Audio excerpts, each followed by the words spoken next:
À tous ceux qui ont voté RN et qui ont perdu des amis, des proches, des membres de leur famille pour avoir fait ce choix-là, je sais ce que c'est. Ça m'est arrivé aussi.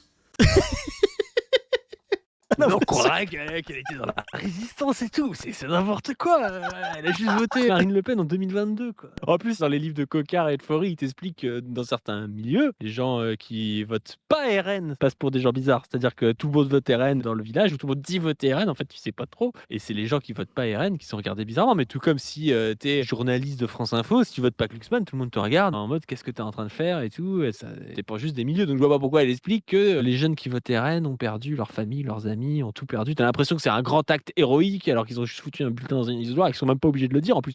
Parce que si tu es dans un milieu où c'est trop compliqué, j'imagine que tu le dis pas et basta, quoi.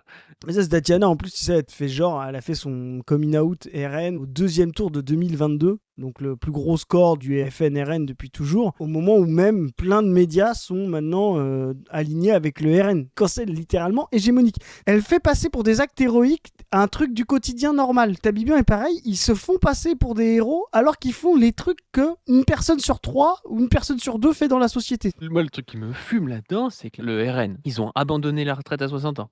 Ils ont abandonné même le Frexit, elle défend. Ils ont pas voté pour augmenter le SMIC. Il y a plein de choses qui auraient dû la faire réagir et ce qui l'a fait réagir, c'est le truc de France Connect pour ses abonnés Raslar, quoi. C'est vraiment le seul truc qui l'a fait réagir. Tu sais, c'est un boutiquier, qui tient, une épicerie pendant la Seconde Guerre et tu t'en fous quand les mecs ils foutent des juifs dans des trains, tu t'en fous quand les mecs ils fusillent des communistes et tout et par contre les gars ils te disent: «Ouais, peut-être qu'on va, vous enlever, 5 du beurre que vous avez par jour» et là tu es là: «Non mais c'est honteux, les Allemands et je suis un résistant de la première heure» et Mais oui, c'est trop ça, c'est mais tu sais, ridicule. sur la loi permis de tuer, le RN a voté pour les macronistes, c'était pas un problème pour eux. Quand le Macron vote comme le RN, c'est bien, et quand le RN vote avec Macron, c'est pas bien. À la fin, c'est juste qu'ils votent ensemble. Ils arrivent pas à avoir la collusion, et là, vraiment, comme tu dis, ouais, leur boutiquerie est attaquée, et là, c'est les Jean Moulin d'opérette, là.